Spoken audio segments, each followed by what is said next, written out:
Oke, selamat pagi. Jadi ini versi ini ya, penjelasan slide-nya ya. Oke, jadinya tentang decision tree ya. Jadi sistem pendukung keputusan yang menggunakan model keputusan seperti pohon decision, keputusan, tree adalah pohon gitu ya. Kemudian konsekuensinya termasuk hasil ya kebetulan dia biaya sumber daya dan utilitas gitu ya sana. Jadi kontrol bersyarat jadinya percabangan yang menentukan pilihan klasifiernya, regresinya, ya, dan klasifikasi dan clusteringnya juga ini bisa untuk macam-macamnya. Tapi kalau untuk clustering sama seperti KNN dengan K-means ya itu istilahnya hierarchical clustering ya, ada beda lagi sana. Itu tidak ada di scikit-learn ya. Terus dari sistem operasi ya. Jadi ini masuk dalam OR ya, operasi research di sini ada juga ya mata kuliahnya machine learning ya. Di analisis keputusan sana ya, mengidentifikasi strategi yang paling mungkin untuk mencapai tujuan ya, populer dalam machine learning. Struktur problem untuk klasifikasi memiliki struktur flowchart ya, di mana tiap sampel internal mewakili testing atribut dibandingkan memenuhi syarat apa enggak dia bergerak ke bawah menuju ini gitu ya.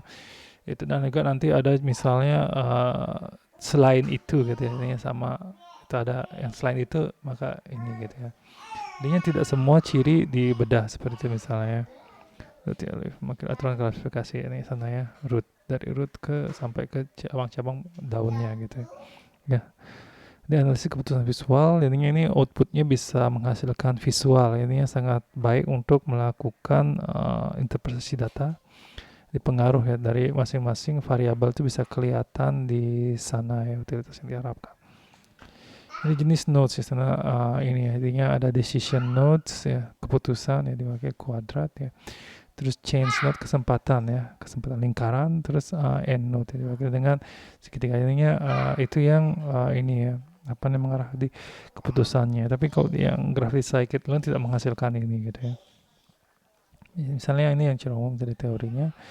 Jadinya apa di sini pada percabangannya ya. Jadi jika ini false maka otomatis label yang ini ya. Ini percabangan ya, percabangan. Kalau ini begini maka kelas yang ini, kalau ini maka kelas yang itu gitu misalnya. Ini 0% sama 100% gitu ya. Masing-masing dua kelas yang berbeda misalnya.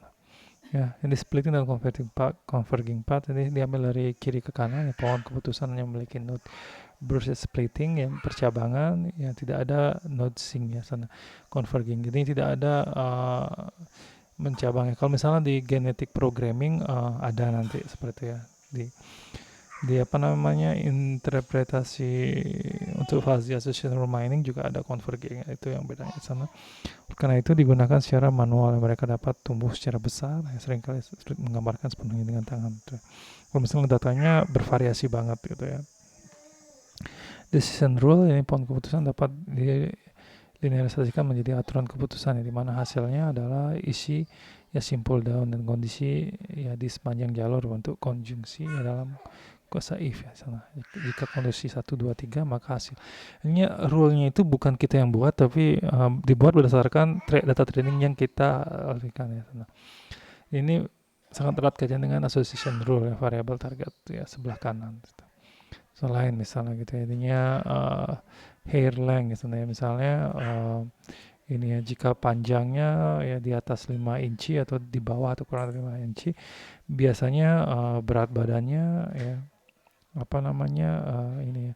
Kalau misalnya rambutnya pendek ya apa namanya dan beratnya ini ya beratnya di atas 55 kilo ataupun di bawah 50 kilo kemungkinan adalah laki-laki kan itu misalnya ya itu ya untuk menebak persentase dari ini ya persentase dari semua menebak laki-laki tapi yang paling tepat untuk menggambarkan laki-laki di sini adalah rambutnya pendek dan beratnya di atas 55 kilo tapi yang lainnya juga banyak ini kemungkinannya. Jadinya di sini decision tree ini juga bisa digunakan sama seperti multinomial naive Bayes untuk memproses data yang tidak lengkap ya sana intinya itu. Kemudian jika tingginya di atas ini gitu ya. Pendeknya ya sangat kecil ya. Mungkin ini laki-laki yang minoritas yang untuk sana. Kalau yang rata-rata tingginya di atas 65 inches, entah berapa ya. Sorry saya pakai go copy paste contoh yang dibuat oleh Amerika ya itu ya. Untungnya ini ya. Oke, kok hampir mau bahas pemilu. Oke, itu. Oke, penjelasan ini ya poin yang ditunjukkan atas membagi data yang sebagian sehingga diperoleh informasi maksimal. Jika panjang orang kurang dari 5 inci ya, rambutnya pendek, rata-rata laki-laki rambutnya pendek ya, kecuali rocker gitu mungkin ya, mungkin rambutnya gondrong-gondrong ya. Oke, rocker zaman dulu ya, 80-an, berat lebih dari 55 kilo, maka 80% orang itu adalah pria gitu ya. Nah, itu ya, jadi melihat beberapa sudut pandang misalnya gitu ya. Intinya ini ya, itu contoh saya ambil dari yang ini mungkin orang India, Amerika gitu ya mungkin ini sama aktor India ya, gitu ya. Saya malah salah bacanya gimana gitu ya. Kayaknya ini ya misalnya super hit sama gini tergantung aktornya. Kalau saya si Keanu Reeves pasti ini gitu ya. Sorry salah ini, salah scroll ya. Kayak itu ini genre, ini genre misalnya fiction sama romance ya itu.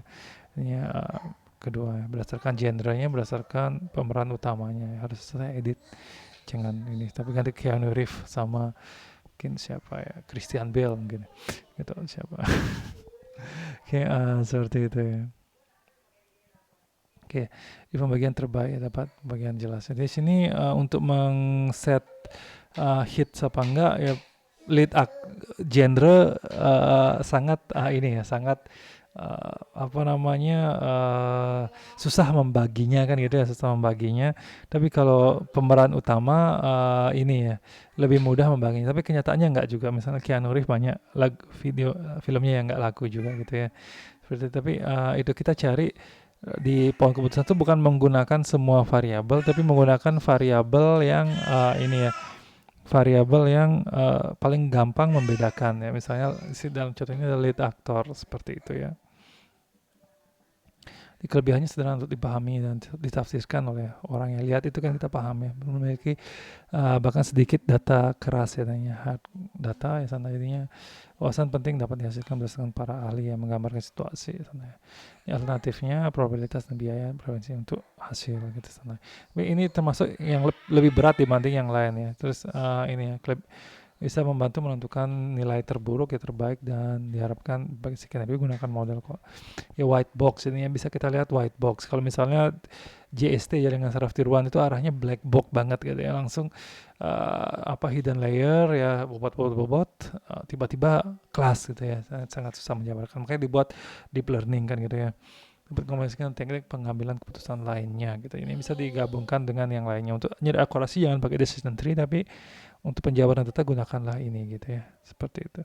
Kekurangannya tidak stabil tidak stabilnya bisa jadi pola yang dihasilkan itu karena dibuat acak mengambil sampel data ya sampel data secara acak dia cara kerjanya jadinya bisa jadi kalian nanti di script itu coba jalani berulang-ulang bisa jadi hasil pohonnya beda-beda ya untuk data 500 data yang sama itu.